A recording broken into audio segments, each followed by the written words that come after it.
ekonomi mencakup banyak ya, Iya, dari banyak. perikanan, kelautan, pelayaran, dan lain-lain. Boleh dijelasin nggak ke Sobat Laut, zona konservasi itu apa gitu, dan kenapa kok nggak boleh kita nangkep ikan di situ? Jadi, KKP ini juga bisa memonitoring lah, pelaku-pelaku usaha ini sesuai nggak sesuai dengan kaidah lingkungan itu atau bagaimana.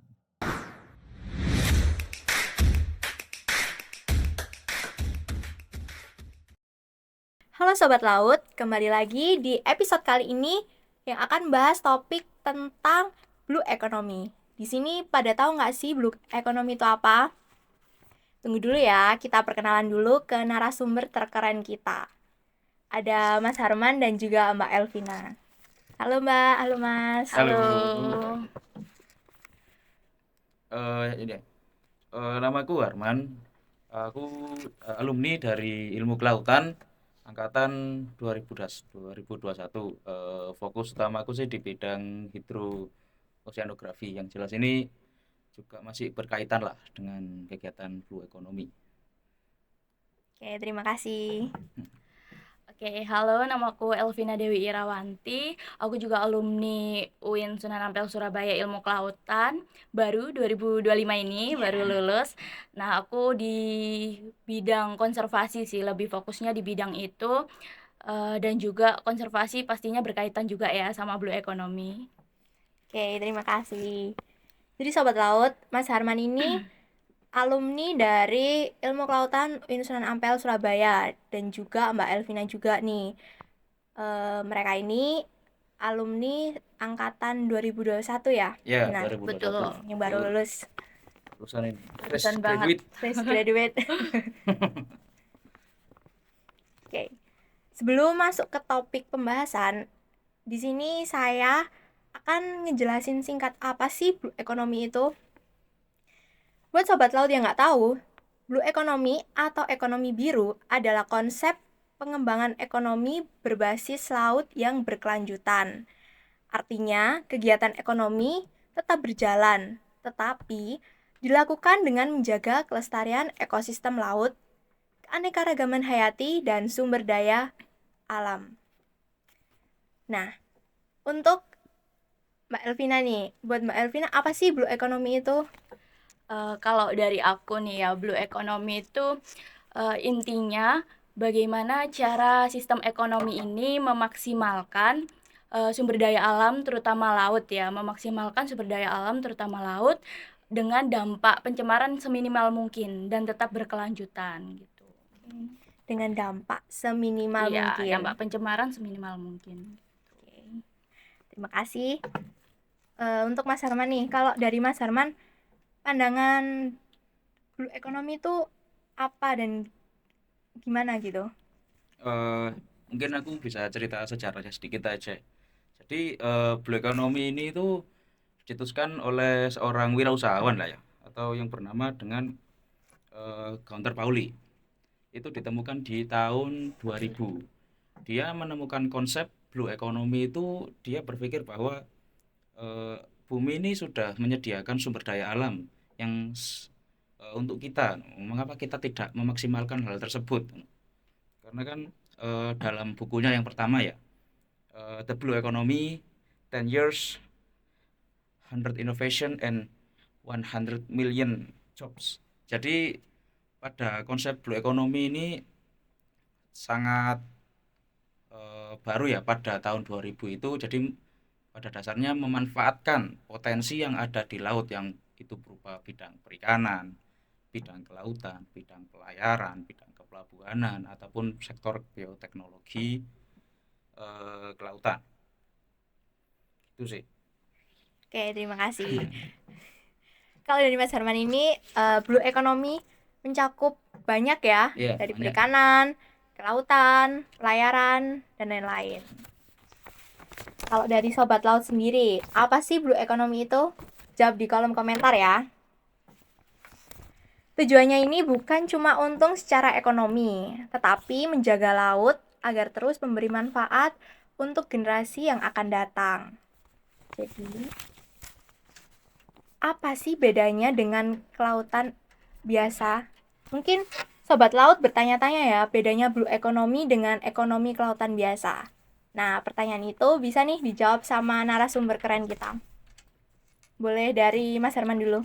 Oke, jadi kalau dengan ekonomi kelautan ya, ekonomi kelautan itu cakupannya lebih luas sih kalau dari aku. Jadi seluruh kegiatan yang ada di laut itu, kegiatan perekonomian ya, itu disebut dengan perekonomian laut. Tapi yang membedakan dari si blue economy sendiri ini adalah mereka memiliki konsep berkelanjutan dan juga tetap memperhatikan kondisi lingkungan. Jadi konsepnya si blue economy ini tidak bersifat eksploitasi, namun kita bersifat adalah optimalisasi. Jadi memanfaatkan potensi yang ada di laut tanpa harus merusaknya, karena pada hakikatnya ya yang utama yaitu berkelanjutan. Jadi kalau ekonomi kelautan itu cakupannya ya luas, tapi tidak mesti berkaitan dengan hal yang berkelanjutan.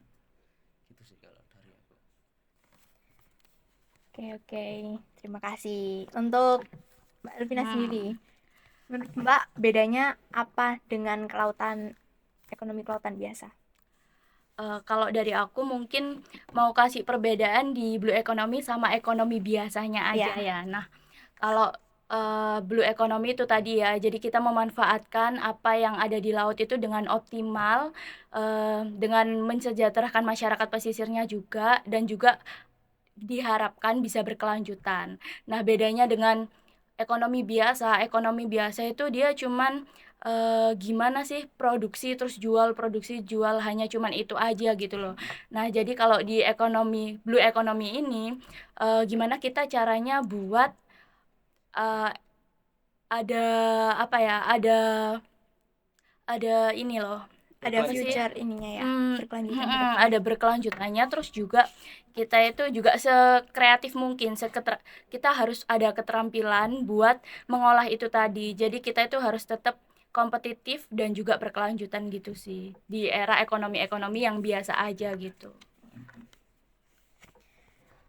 Mungkin kalau dari saya menyimpulkan dari pandangannya Mas Harman dan juga Mbak Elvina ini, kalau blue economy lebih mengutamakan kelestarian dan pemanfaatan sumber daya laut ya, Iya, yang Betul. ramah lingkungan, efisien, dan dampaknya ini dampak positif buat sosial juga iya, dan dan alam. Dengan kata lain, mungkin bisa diartikan blue economy ini ekonomi kelautan ditambah dengan konservasi dan juga keadilan atau dampak untuk sosial. Benar begitu? ya memang Betul. kita tetap fokus pada kelestarian lingkungan dan dampak kepada masyarakatnya sih. Ya. Kalau ekonomi kelautan biasa mungkin langsung ke ininya ya, jual belinya ya, keuntungan Ya, di Di ekonomi. keuntungannya aja tanpa pemanfaatan di bidangnya memperhatikan saja sih. dampaknya Iya. gitu. Tanpa memperhatikan dampak Nah, dari betul. ekonomi itu sendiri. Untuk Mbak Elvina, ada contoh nih sektor dari blue economy, salah satunya perikanan berkelanjutan. Boleh dijelasin perikanan berkelanjutan itu gimana dan apa aja contohnya? Oke.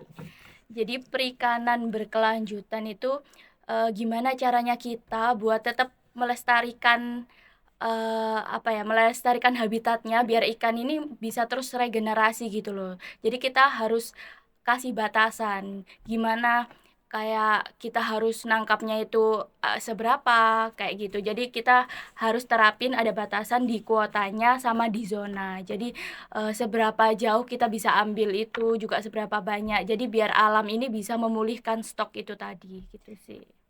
Dengan ini ya, ada kata lainnya kayak sasi laut. Ya Benar. betul, Nah, ya. sasi laut gitu. Loh, itu juga termasuk itu bagian dari berkontribusi itu berarti. Iya, termasuk. Jadi dia kan kayak tradisi gitu kan. Iya.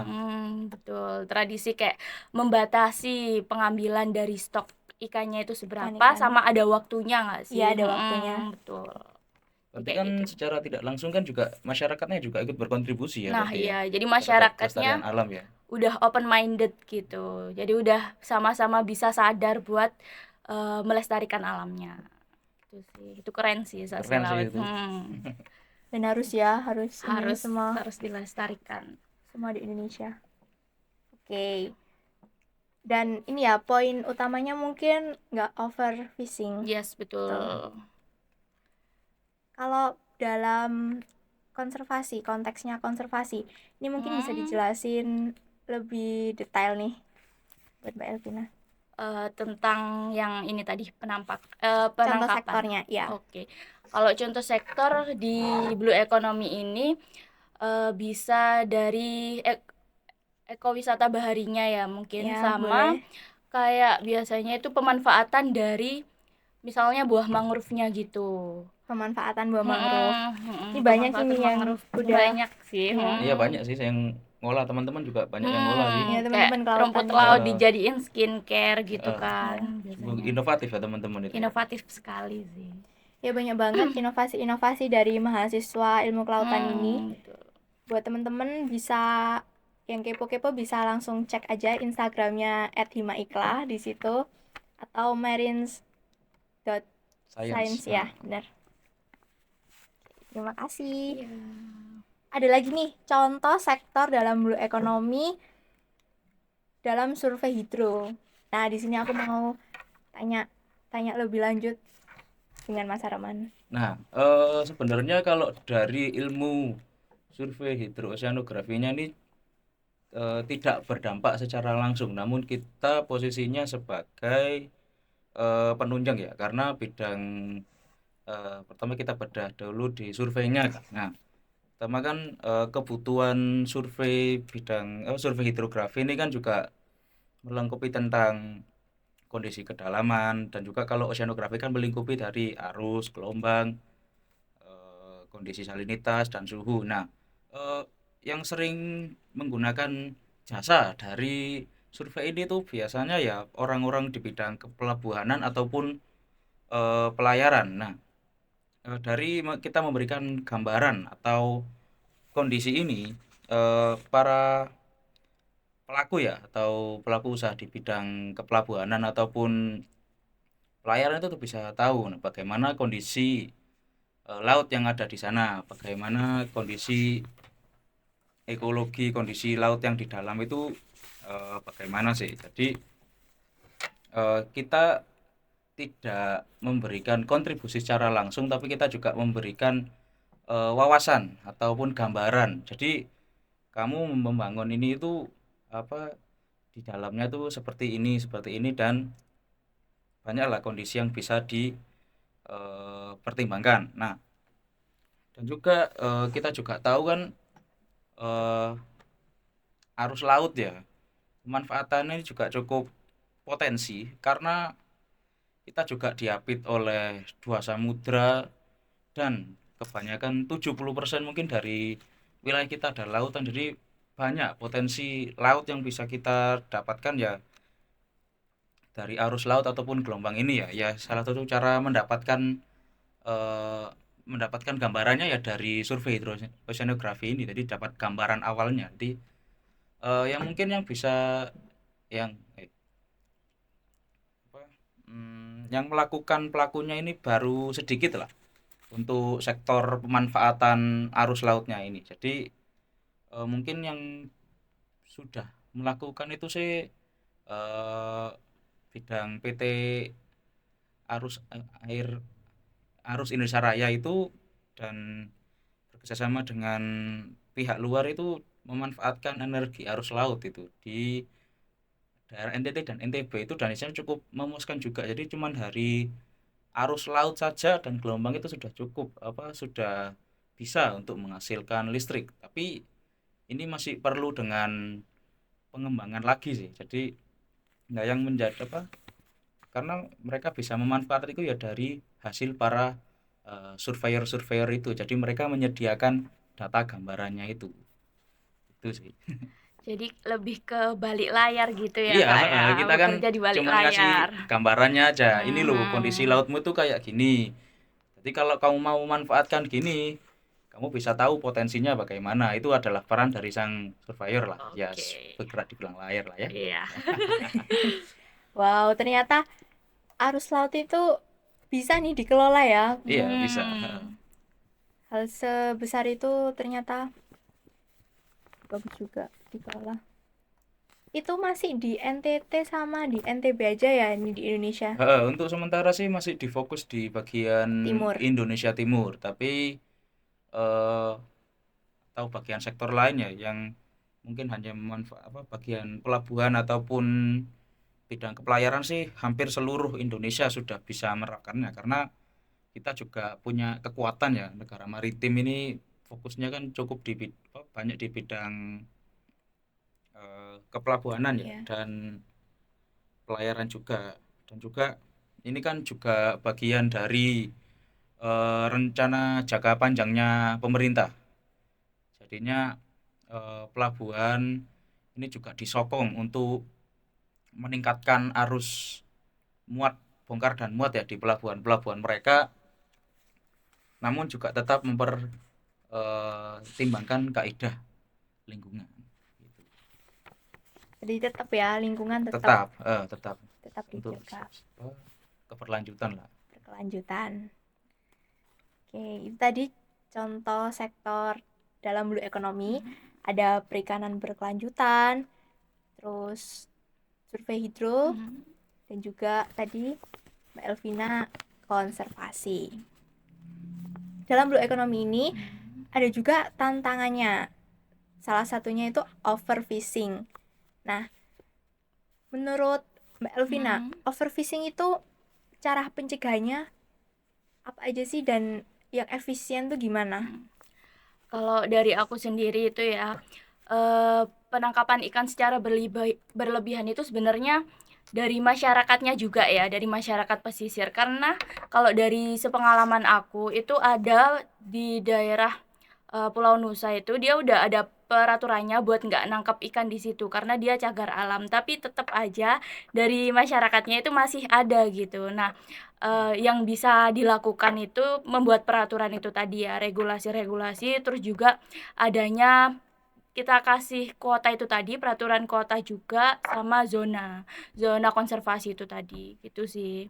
Jadi zona konservasi kita bagian mana yang harus dijaga, yang boleh diambil atau nggak boleh diambil. Berarti sekarang ini udah ada peraturan untuk tidak sembarangan menangkap ikan. Bukan? Betul. Iya, itu kalau menangkap ikan ledakan aja ya, kayak Bu Susi itu ya. Iya betul. Itu Ledakan tindakan kapal. sangat efektif itu ya kayaknya ya. Juga waktu aku yang di Pulau Nusa itu jadi ada satu jenis ikan itu yang udah kayak jarang dilihat. Pernah dengar nggak ikan Napoleon itu? Pernah dengar Nah, tapi itu dia kan dilindungi itu ya. ya. Nah, cuman di situ tuh udah jarang juga. Jadi cuman lihat beberapa aja, itu mungkin juga ulah dari sebelum-sebelumnya gitu. Jadi berdampak Overfishing. berdampak ke depannya. Jadinya berkurang Udah mulai punah populasinya. nih. Betul. Kayak gitu sih. Belum pernah lihat nih. Udah dengar tapi belum pernah lihat. Banyak-banyak diving aja. Iya, ini sudah kemana-mana ini, menyelami lautan ini. Menyelami lautan. Iya, Keren. keren banget ah. Untuk zona tadi kan bahas juga zona konservasi nih. Betul. Boleh dijelasin nggak ke sobat laut? Zona konservasi itu apa gitu dan kenapa kok nggak boleh kita nangkap ikan di situ? Jadi zona konservasi sendiri itu yang peraturan yang dibuat dari pemerintahan sendiri. Jadi wilayah mana yang boleh kita masukin atau yang kita nggak boleh ke sana gitu. Jadi tujuannya yaitu tadi buat melestarikan ikan-ikan yang ada di sana juga kan ya. Terus juga tetap menjaga alam di situ juga. Jadi zona konservasi ini dibuat buat melindungin keanekaragamannya juga gitu sih. Jadi ada itu di Raja Ampat itu kan juga ada kawasan konservasinya, udah ada gitu di situ. Mungkin nggak cuma ikan aja ya ini, terumbu karang. Iya, terumbu karang, lamun, terus biota-biota lainnya kan juga banyak juga tuh yang dilindungi secara undang-undang gitu sih. Terima kasih. Nah, itu tadi sobat laut, zona konservasi dan penerapan kuota tangkap. Jadi itu solusi untuk tantangan dari blue economy sendiri. Nah, kita kembali ke Mas Hermani. Ya, Untuk solusi yang lain, contohnya kayak teknologi, apakah bisa ini membuat ekosistem itu seimbang gitu dalam blue economy? Dan contohnya apa aja yang udah ada? jadi mungkin saya bisa nambahin dari Mbak Elvina ya. Jadi Boleh. eh, upaya kita ya, tantangannya kan berhubungan dengan kegiatan ekosistem dan kegiatan perekonomian ini kan harus sejalan ya, Ya, tanpa beriringan. bertabrakan ya, beriringan, betul. Nah, yang bisa kita manfaatkan saat ini adalah peraturan yang dibentuk oleh Kementerian Kelautan dan Perikanan, yaitu KKPRL, atau kita sebut dengan kegiatan kesesuaian penggunaan ruang laut. Jadi program ini tuh mewadahi para pelaku-pelaku usaha ini untuk mengurus. Jadi kita membangun sesuatu atau melakukan pemanfaatan ruang laut di Indonesia itu tidak semena-mena. Jadi semua diatur. Jadi dan hal ini tuh juga berbasis dengan eh, SIG ya, sistem informasi grafis yang bisa kita pantau di SIMAP-nya punyanya KKP. Jadi di SIMAP-nya KKP ini kita juga bisa tahu kondisi wilayah mana yang terkait dengan zona konservasi, zona terumbu karang, zona lamun, zona mangrove, dan juga zona perikanan tangkap dan zona perekonomian. Jadi mereka istilahnya memetak-metakkan. Jadi Udah dibagi-bagi nih. iya, jadi yang dilakukan oleh mereka itu adalah agar tidak saling tumpang tindih. Jadi kalau sudah ada wilayahnya, misalnya kita anggaplah di perairan Jawa Utara. Nah, perairan Jawa Utara ini misalnya pada bagian tertentu ini ada ekosistem mangrove. Nah, itu ada pelaku usaha yang mau membangun pelabuhan ataupun mendirikan kegiatan perikanan, ya itu tidak boleh karena saling tumpang tindih. Jadi kamu tidak boleh membangun di sini karena ini sudah dikhususkan untuk kegiatan Konservasi. jadi ikhtiar lah untuk menjaga. Jadi kamu boleh membangun tapi kamu juga harus tahu mana yang boleh dibangun dan juga mana yang tidak boleh. Dan juga mungkin teman-teman bisa lihat lah di peraturan, yaitu RZWP 3K ya, Rencana Zona Wilayah Pesisir dan Pulau-Pulau Kecil, itu juga mencakup banyak hal tentang mana area konservasi dan mana area yang diperlakukan untuk kegiatan perikanan ataupun ekonomi. Nah, ya dan juga tantangannya ya. Tantangan. Ya, dan kembali lagi tantangannya itu juga berkaitan dengan ilmu yang kita miliki untuk saat ini ya, karena keterbatasan ilmu yang kita miliki, jadi kita kurang bisa memanfaatkan potensi yang ada di laut ini ya. Ya cuman walaupun kita cuman berbasis pada sistem informasi grafis yang disediakan oleh KKP, itu mungkin juga yang bisa diterima adalah para pelaku-pelaku usaha ya, yang juga memiliki bidang pendidikan yang cukup paham lah tentang Tinggi. bidang ini. Jadi mungkin kurang meratanya sosialisasi juga sih. Jadi kan ya mereka ya yang di luar sana kan juga masih banyak ya membangun tambak-tambak liar ataupun membangun keramba-keramba liar KJA ataupun yang tidak sesuai izin. Jadi kan mereka juga posisinya juga tidak tahu loh. Aku juga tidak tahu kalau itu ternyata Tidak harus boleh. tidak boleh, kita harus ngurus dulu gitu. Jadi kan mereka juga perlu disosialisasi gitu. Banyak-banyak sosialisasi Iya, gitu ya. banyak pendekatan lah ke para Masyarakat pesisir. masyarakat. Apalagi kan masyarakat pesisir adalah elemen terdekat lah dengan laut. Jadi penetrasinya harus lebih kuat lah. Jadi kita harus tahu itu sih. Karena ya juga banyak lah pelaku-pelaku usaha itu yang juga istilahnya kena semprit. Nah, dari mereka karena ya mereka nggak ngurus itu.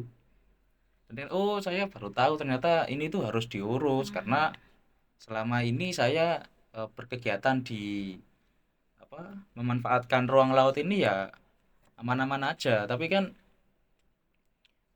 mereka juga tidak tahu misalnya mereka membuang limbah ataupun mereka memanfaatkan ruang sekecil apapun kan juga menimbulkan limbah. Jadi kan tidak sesuai lah dengan kaidah lingkungan. Nah, itu mereka juga bisa kena penalti ataupun denda dari kementerian tersebut. Nanti terjadi pencemaran laut, nambah lagi Iya, Iya, tantangannya. tantangannya tambah lagi. tambah Jadi kan lagi. Tambah banyak. kita juga perlu itunya karena mereka memiliki izin, jadi KKP ini juga bisa memonitoring lah pelaku-pelaku usaha ini sesuai nggak sesuai dengan kaidah lingkungan itu atau bagaimana. Mungkin di sini sobat laut ada yang mau jadi pengusaha di sektor kelautan, ini harus cari-cari info ya di Iya, di Betul. web, di KKP. Jadi harus tahu mana nih tempat yang boleh digunakan untuk ekowisata, mana yang tidak boleh, mana zona konservasi, mana yang bisa nih dibangun atau apa-apa gitu di situ, di wilayah pesisir laut. Oke, terima kasih. Iya. Nah, sobat laut, itu tadi pemaparan tentang solusi dari tantangan blue economy. Nah, di sini aku mau tanya ke Mbak Elvina dan juga Mas Harman.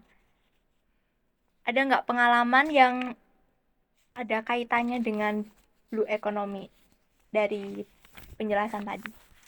Boleh dijelasin satu-satu. Siapa dulu? Siapa dulu nih? kamu lah, kamu kan Ladies garda first. terdepan ya, Garda sebuah terdepan. ekosistem kan kamu, konservasi. Oke. Jadi pengalaman nih blue economy ya, seputar blue economy. Jadi blue economy itu tadi kan tentang kita gimana tetap jalan ekonominya sama melestarikan lingkungannya itu Ya, tadi ya, berkelanjutan. alamnya itu tadi. Nah, itu waktu itu aku pernah magang di Bawean. Di Bawean sama di Gilinoko sih. Nah, waktu di Gilinoko itu aku 10 hari di sana ya. Itu tantangannya di situ itu dia kan masyarakat pesisir, dia itu kayak pulau kecil gitu kan, seberangnya Bawean gitu. Nah, di situ itu dia pengelolaan sampahnya itu nggak ada gitu. Jadi antara dibuang di laut atau dibakar gitu. Jadi kan dua-duanya tetap nimbulin polusi gitu Iya. kan. Nah, Iya sih, karena banyak sih di pulau-pulau kecil itu ya juga pengelolaan sampahnya kurang ya, juga kurang. punya pengalaman ya. Mereka opsinya buang ke laut kayak Iya bakar, kan. jadi kan ya ngerusak gitu kan. Nah, dari itu tuh kita teman-teman yang magang di situ tuh kayak muter otak gimana ya caranya buat edukasi warga-warga di sini. Terus untungnya ada satu tokoh masyarakat di situ itu dia udah open minded gitu. Dia udah melek tentang untuk jaga lingkungan ini gitu. Jadi kita di sana di rumahnya toko itu kita apa ya kayak ngobrol gitu Sharing, sih, diskusi. lebih ke sharing gimana gitu. Jadi kita itu waktu itu nyaranin buat kayak bikin bata dari limbah plastik. Udah pernah dengar nggak sih? Belum. Nah, Gimana Boleh itu? dijelasin nih. Gimana sih? Jadi- Menarik ya? Unik, menarik. jadi limbah-limbah plastik itu kita kumpulin gitu kan, terus kita cacah-cacah jadi kecil. Jadi di sana itu sebetulnya udah ada alatnya, cuman untuk mengedukasi warganya aja nih yang belum gitu, untuk sosialisasinya aja. Nah, jadi di situ tuh kita coba buat pelan-pelan sharing gitu kan caranya. Terus kita juga belajar kan, kita juga baru tahu gimana sih caranya gini-gini. Ternyata di situ ada alatnya. Jadi di situ udah ada kayak cetakan batakonya sama udah ada alat buat pencacah plastiknya itu jadi kayak plastiknya itu dicacah-cacah jadi kecil terus dicampurin sama kayak semen gitu kan, kayak semen, dan itu udah ada komposisinya ya pasti. Nah, itu terus dicetak dijadiin bata. Terus juga ada ekobrik. Kalau ekobrik pernah dengar nggak? Pernah. Nah, jadi selain dibuat jadi batako itu tadi juga Dibuat ekobrik.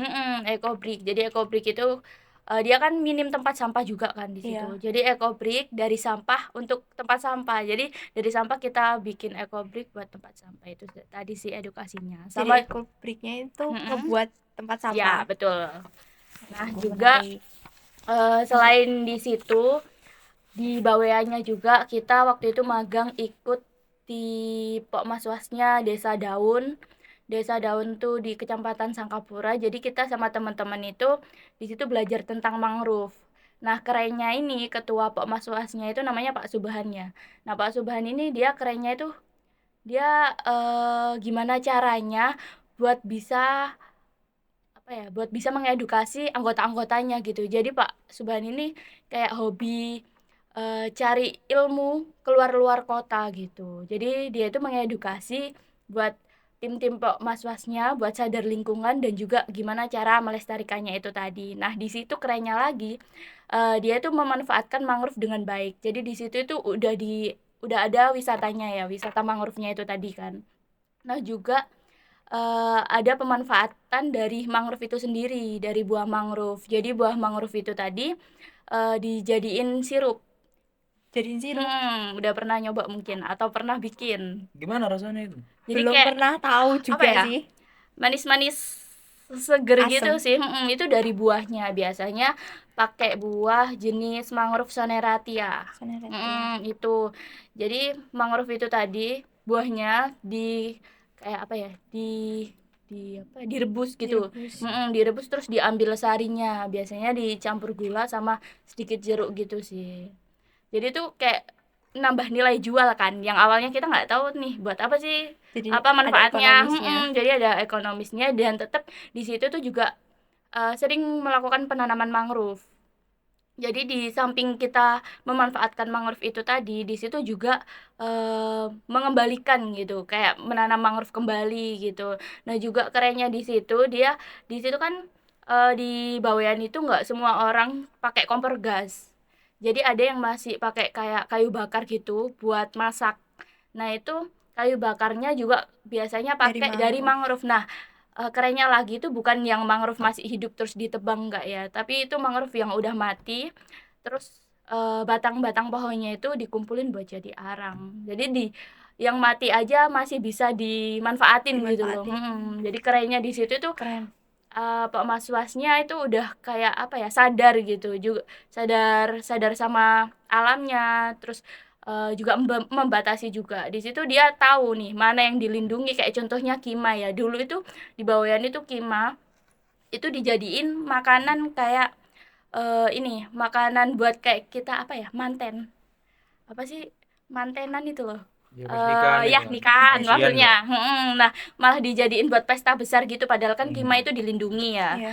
Nah, itu yang awalnya kayak gitu nih rata-rata terus mulai teredukasi nih. Akhirnya Pak Maswas di situ itu mulai membatasi pengambilan Kima, bahkan udah nggak pernah gitu sih. Jadi lebih memilih opsi kerang lainnya gitu. Kayak gitu sih kerennya dia itu apa ya? Udah Udah sadar. udah sadar dan juga banyak belajar. Jadi Pak Maswasnya itu kayak mau belajar terus gitu loh, buat terus berkembang di ilmunya, cara pemanfaatannya dan lain-lain kayak gitu sih. Dan bantu masyarakat buat Mm-mm. peduli ya, lebih aware gitu. Ya, berarti selain mereka juga sadar ya, apa mangrove itu berarti kan mereka juga sadar ya apa potensinya itu kan ya. Betul. Jadi ya berkesinambungan sama blue economy itu tadi kan. Jadi memanfaatkan potensi itu tadi tapi enggak juga apa ya? Sekedar jual beli. Jadi dia menaikkan nilai Ya, jualnya, nilai jualnya. sama dia juga tetap menjaga lingkungan itu tadi kayak gitu. Jadi tetap berkelanjutan. Pengalaman yang sangat menarik dan keren sih Kak. Itu tadi dari Mbak Elvina. Kita geser ke sebelah, ke Mas Harmani. Pengalaman apa nih Mas yang menarik dan masuk ke studi kasus blue economy ini? Jadi mungkin ya saya juga berterima kasih ya kepada Mbak Elvina ini selaku garda terdepan ya bidang ekosistem ya, karena sebuah blue economy ya juga fokusnya ke ekosistem dan ekologi ya, dan juga mereka juga mempertimbangkan bagaimana ekosistem ini bekerja, ekosistem ini menjaga kita, dan bagaimana kita menjaga mereka, dan juga bagaimana kita memanfaatkan potensi nilainya ya.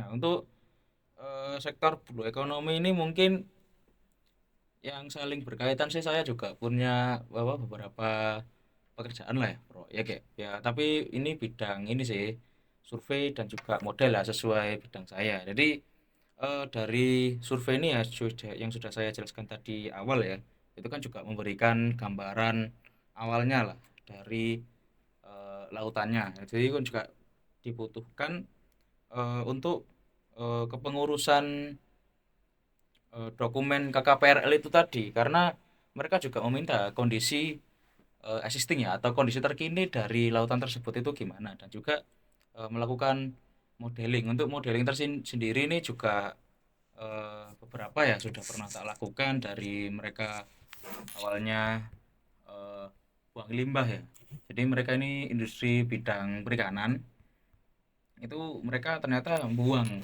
limbahnya itulah ke laut, walaupun mereka sudah mempertimbangkan pengelolaan limbahnya, tapi eh, mereka ternyata juga nggak tahu loh apa loh ini ternyata kalau aku buang ke laut itu juga ngurus ya. Nah, jadi nah itu apa jasa modeling ya, apa pemodelan kelautan itu diperlukan di situ. Jadi aku juga melakukan kegiatan melakukan modeling dari pembuangan limbah industri tersebut. Jadi kita juga menakar menakar ya eh, sejauh mana sih dampak yang dihasilkan. Nah, kalau kita tahunya ya berdasarkan ini mohon koreksi kalau salah ya, PP nomor 22 tahun 2021 itu tentang baku mutu air laut. Nah, jadi konsepnya si KKPRL ini kalau kegiatan perekonomian ini di luar batas dari baku mutu air laut, maka itu wajib untuk dipetakan atau diizinkan. Jadi kan setelah saya melakukan modeling itu ternyata mereka walaupun sudah diolah itu juga punya dampak gitu. Jadi eh, jadi mereka ya juga wajib mengurus dokumen tersebut, dan juga de- dari mereka sendiri ya baru sadar, terus dari kita kasih tahu. Karena apa? Karena kalau buang limbah itu ya juga masuknya ya ke bidang apa pengurus, harus mengurus dokumen ini tuh. Jadi dan juga sisi lain sih kalau bidang kepelabuhanan sih bidang ini ya apa kegiatan ngeru ataupun mereka lagi sedang bikin jetty atau dermaga itu ya kita juga mempertimbangkan lah ya dampak konsentrasi TSS-nya itu bagaimana, bagaimana kondisi mereka setelah membangun dermaga itu bagaimana. Jadi mungkin saya tidak membantu langsung lah berkontribusi terhadap kegiatan Blue Economy, tapi ini juga kaitannya dengan Blue Economy ya kan, bidang sektor teknologi ya kan ya, Teknologi. kepelabuhanan dan pelayaran. Jadi menjadi bekal lah untuk mereka-mereka pelaku usaha yang bergerak di bidang tersebut untuk melakukan eh, pengurusan dokumen ini, karena yang kita tahu itu eh, pendapatan dari pengurusan dokumen ini itu juga bernilai fantastis. Untuk PNBP-nya saja itu dari KKP dapatnya sekitar hampir, kalau apa mungkin koreksi kalau salah ya, saya baca dari data itu sekitar 300 miliar sendiri. Jadi kan itu juga menjadi potensi apa blue ekonomi ya. Jadi kan mereka juga tetap mempertimbangkan kaidah lingkungan, namun kegiatan ekonomi itu juga jalan. Jadi kan dan uang 300 apa 700 miliar itu ya juga banyak loh ya, dari yang kita kira itu. Berarti kan masih banyak lah potensi yang bisa kita eh, gunakan. Tapi kan di sisi lain ya sebagai pelaku ya, pelaku para usaha ini ya juga perlu lah mempertimbangkan eh, dampak berkelanjutannya atau yang ramah lingkungan lah. Tapi untuk implementasi sekarang sih ada sudah beberapa itu yang jadi percontohan sih ini apa, Teluk Lamong itu menerapkan konsep Eco Green Port. Jadi mereka itu konsepnya mengurangi emisi. Jadi mereka lebih menggunakan ke arah listrik yang tidak menimbulkan emisi, dan juga kapal-kapal mereka yang digunakan itu juga menggunakan bahan bakar yang lebih Ramah ramah lingkungan. lingkungan, betul. Dan juga beberapa dari kapalnya ASDP ya bidang pelayaran itu juga mereka mulai menggunakan bahan bakar yang juga biofuel ya, yang Hmm. terbuat dari tumbuh-tumbuhan mati itu yang juga bisa lah sebagai yang lebih ramah lingkungan. Jadi ya kalau dibilang apakah saya berkontribusi langsung, kayaknya sih enggak ya, juga apa sama ya, bergerak di bidang layar, tapi ya saya juga termasuk apa ya pelaku lah di bidang kegiatan blue economy itu. Itu sih. Jadi ya gimana ya, yes. Karena memang bidangnya ini banyak ngitungnya ya, yes. Ya gak pusing lah ya, tapi ya sesuai lah ya sama apa rate-nya lah ya. Jadi eh, cukup menarik sih karena hampir apa kembali lagi ya 70% wilayah kita itu adalah laut. Jadi ya seharusnya yang menjadi ujung tombak kita itu harusnya di bidang kelautan atau maritim. Karena hingga saat ini ya kita masih makainya ya jalur darat. Berarti kan kita perlu namanya optimalisasi di bidang tersebut. Itu sih. Harus dioptimalkan. Iya, Yang tadi itu menarik banget, Eco Green Port. Green Port. Nah, itu apa sih, Mas? Dan contohnya itu yang udah ada Nah itu kayak jadi tadi ya. Eco Green Port itu kan istilahnya itu pelabuhan ya, yang menerapkan konsep eco green ya. Jadi Ramah lingkungan gitu ya. ramah lingkungan lah, hijau, lebih hijau. Jadinya fokusnya itu mereka lebih mengurangi ke arah pengurangan emisi dan juga mengganti beberapa krennya itu, jadi beberapa kren milik mereka ya kalau salah itu juga masih sudah bisa menggunakan listrik. Jadi emisi yang dihasilkan sedikit dan juga arus bongkar muatnya mereka menggunakan teknologi yang lebih canggih, jadi mengurangi penggunaan alat berat yang menghasilkan emisi yang cukup besar. Karena kan ya kita tahu sendiri kalau alat berat kan ya konsumsi bensinnya sendiri ya juga banyak ya, jadi kan juga menimbulkan apa dampak lingkungan lagi, asapnya kan juga berpengaruh. Dan juga mereka juga menggunakan sistem layanan elektronik ya, atau ya sistem elektronik yang juga memungkinkan mereka mengakses secara online. Jadi juga membantu lah gitu sih. Jadi kalau percontohan pertama sih ya yang saya tahu ya cuman berada di terminal Teluk Lamong itu yang menjadi apa acuan lah atau pedoman Eco Green Port yang ada di Indonesia itu dari PT Terminal Teluk Lamong itu sih. Baik, terima kasih. Menarik sekali ya ini pengalaman dari alumni Ilmu Kelautan UIN Sunan Ampel Surabaya. Ada Mbak Elvina dan juga Mas Harman. Untuk Sobat Laut, bisa nih kalau kalian minat di bidang konservasi, nanti infonya dari Mbak Elvina kalian bisa cari sendiri di Google atau di web manapun, ataupun yang tertarik di bidang pemodelan di survei hidrooceanografi, informasi dari Mas Harman ini kalian bisa cari sendiri ya lebih lanjut di web atau di Google yang tadi udah kita bahas ya, udah kita sebutin info-infonya. Oke, terima kasih. Podcast kali ini sangat berbobot ya, berdaging semua Iya, ini. daging ini harus daging ini. Daging. Kuliah 3 SKS. Kultum ini. Kuliah 70 menit. 70 menit. Oke, sebelum kita mengakhiri podcast kali ini, boleh nih dikasih kesan, pesan, atau harapan dari masing-masing narasumber.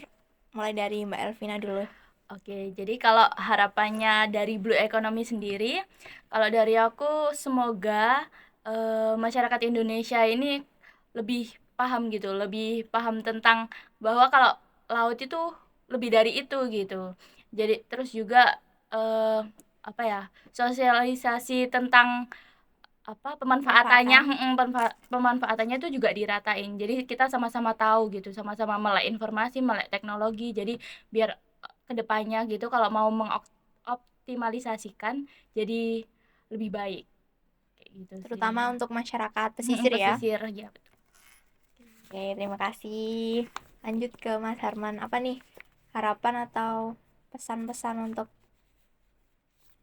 Jadi mungkin pesan ya. Pertama untuk seluruh mahasiswa ilmu kelautan ini ya,